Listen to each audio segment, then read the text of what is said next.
Ik ben hier op het Hof van Autrice in Westdorpen.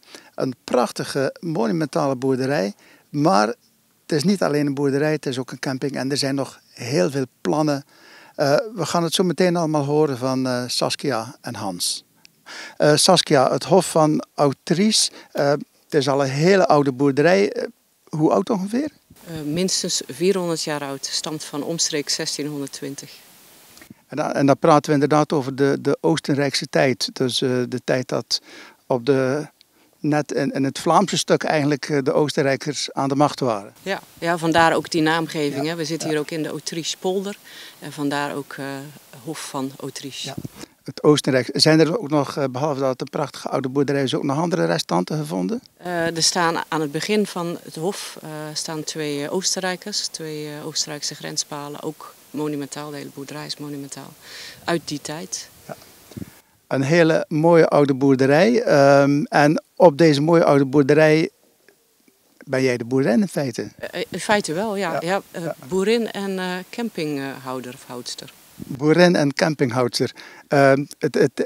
Ik ben net eens over de camping heen gelopen. Het is een hele rustige boerderijcamping waar, ook al zit het vol, de mensen waarschijnlijk komen om te onthaasten. Inderdaad. Dat is precies goed gezegd. Ook al zit het tot het laatste plekje vol. Je hebt het idee alsof er bijna niemand is, zo rustig. Ja.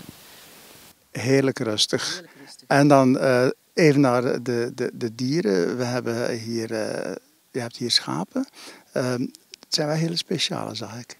Ja, voor hier, in deze streek zijn het speciale. Het is een Engels ras van origine, wereldwijd wijdverbreid. Maar hier zijn ze redelijk zeldzaam, klopt. Ja. Nou, vertel, wat voor ras is het? Het is de Hampshire Down, een vleesschaap in feite. Je hebt wolschapen, vleesschapen. Dit is een vleesschaap met een hele snelle jeugdgroei. Dus die lammetjes die kunnen in een week of 10 groeien van een geboortegewicht van 5 naar circa 40 kilo. Ik las ergens dat het wel de teddybeer onder de schapen genoemd wordt. Ja, dus ik heb ze. In principe ben ik geen slachtlamproducent, zoals ze dat dan wel noemen. Dit is allemaal stamboekfokkerij. Dus in principe levende handel. Hè. Dus die dieren die gaan naar andere fokkerijen, maar ook naar liefhebbers. Hè. Particulieren met een stukje grond achter het huis. En die inderdaad vanwege die uitstraling van die dieren en het karakter 2, 3 schaapjes achter het huis zetten. Het ideale schaap om in de achtertuin op het gazon te zetten. Ja, absoluut. En dan heb je altijd nog een deel ramlammeren natuurlijk wat geboren wordt. En die worden afgezet als zuiglam. En vanwege die snelle jeugdgroei onder de moeder vandaan geslacht. Ja. Die hebben minder nut voor de fokkerij. Daar heb je er niet zoveel van nodig waarschijnlijk. In de dierenwereld heb je van mannelijke dieren niet zoveel nodig. Ja, dus, nee.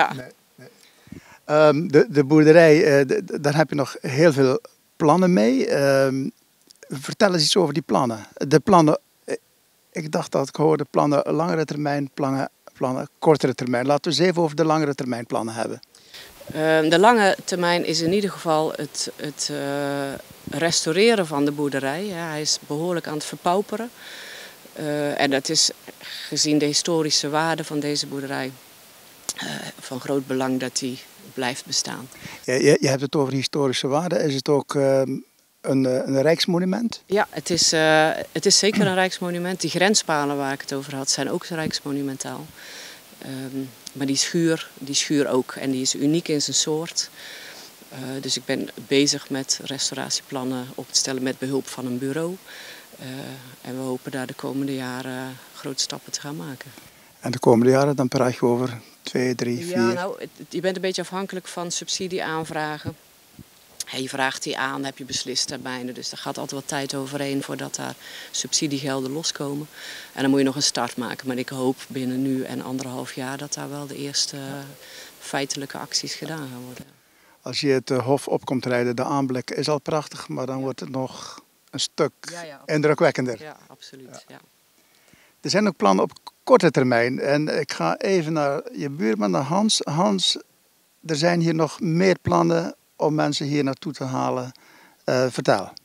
Nou, toen ik hier op het hof kwam en de camping zag, dacht ik ook van, nou, ik kom natuurlijk uit de branche van eten, drinken en amusement. En ik stelde voor om misschien eens wat leuks te doen voor de camping, voor de gasten. We kennen je natuurlijk van de haringparties in IJsendijk. Onder andere haringparty, kermis, zoveel natuurlijk. De meeste kennen we wel vanuit het restaurant. Maar goed, toen ik de locatie ook zag, en dat bleef altijd een beetje in mijn hoofd spoken. En Saskia vond dat ook wel een leuk idee om er iets mee te gaan doen. En om de duur hebben we gedacht van laten we eens kleinschalig leuk evenementje organiseren. Met wat foodtruckjes, een beetje live muziek, gezelligheid. Dus we noemen het ook food en amusement. En we hebben er een leuke naam mee bedacht, Utje Tent op Tof. Mensen komen kamperen, kunnen wat eten, kunnen wat drinken, genieten van leuke muziek. In een heel ongedwongen sfeer, gewoon kleinschalig, gezellig. Utje Tenten op Tof, maar niet alleen voor de mensen die hier kamperen, maar voor alle mensen uit de regio, denk ik. Ja, het is, we hebben bedacht hier, natuurlijk ten eerste zaten we te denken aan de camping. Maar als je een beetje gezelligheid kijkt, de camping heeft natuurlijk een beperkt aantal mensen die wij hier hebben. Dus ja, dan moet er wel ietsje meer zijn om wat meer gezelligheid in te brengen. We hebben gedacht, nou Westdorpen. Maar we hebben ook al vanuit andere delen van Zeeuws-Vlaanderen de mensen enthousiast weten te krijgen om deze kant op te komen. En om een keer te komen kijken hoe unieke locatie wij hier hebben. Nou, gezien het aantal festivals in Zeeuws-Vlaanderen moet dat ongetwijfeld lukken. Dat klopt, maar festivals zijn er genoeg, maar het is niet de bedoeling dat wij hier een gigantisch festival, ondanks dat we er wel de ruimte voor zouden hebben. Maar het is kleinschalig, gewoon leuk, gezellig en we zien wel hoe het is en we weten het zelf ook niet. Geen Westerok, maar wel Utje Tenten op Tof. Utje Tenten op Tof, veel plezier, lekker eten, gezellig onder elkaar. We gaan er iets heel leuks van maken. En over eten gesproken, ook Hans, wat kunnen we allemaal verwachten?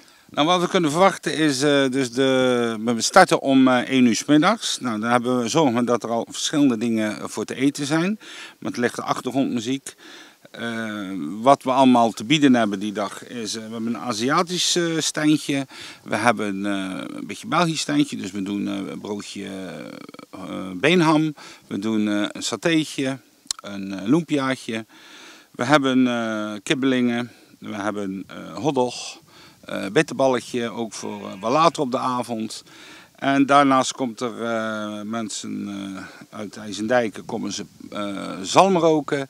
En uit Zuidorpen komen ze paling roken. Dus we proberen gewoon van alles wat te hebben. We hebben ook nog hotdogs, dus American food doen we dan ook nog. Dus een verscheidenheid aan eten. Nou, daarnaast komt er natuurlijk een bar te staan waar we een biertje kunnen krijgen. Fris, wit wijn enzovoort. En dus voor de maag. Dat was het eten en drinken. Ja, nou, en dan starten we om 3 uur met Averij. Averij is een band van wat oudere mensen die altijd professioneel muziek gespeeld hebben. En die doen met z'n allen, hebben die nog een band. En die spelen jaren 60, jaren 70. Hartstikke leuke muziek. Het zijn allemaal jongens die serieus muziek kunnen spelen. En ook wel heel bekend in Zeeuws-Vlaanderen, Averij. Ik denk dat er best wel mensen heel graag willen zien. En dat het toch wel iets is om de dag mee te starten om 3 uur. Jaren 60, 70 doet het, ondanks dat het lang geleden is, nog altijd erg goed, hè? Zeker weten. Dat is altijd muziek die heel gekend in de oren klinkt. Ja, tijdloos. Daar ben je natuurlijk ook liefhebber van, hè? Dat weten we. Nou, daarna gaan we het wat losjer maken door een dweilband Windkracht 9 uit Kloosterzanden. Dat zijn jongens die ik ook al heel lang ken en die een aardig deuntje kunnen blazen.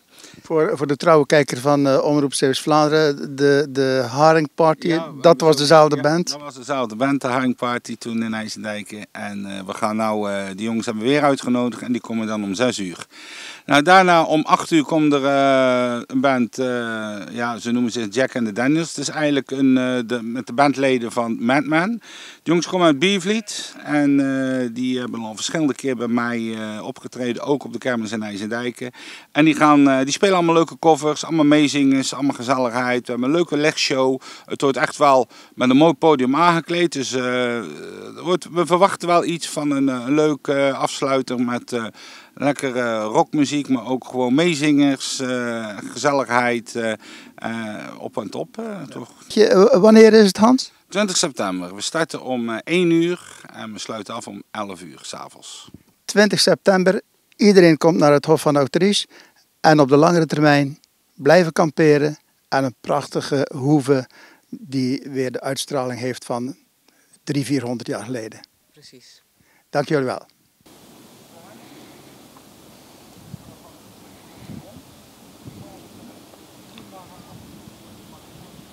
Hof van Autrice, een prachtige camping. Een mini-camping.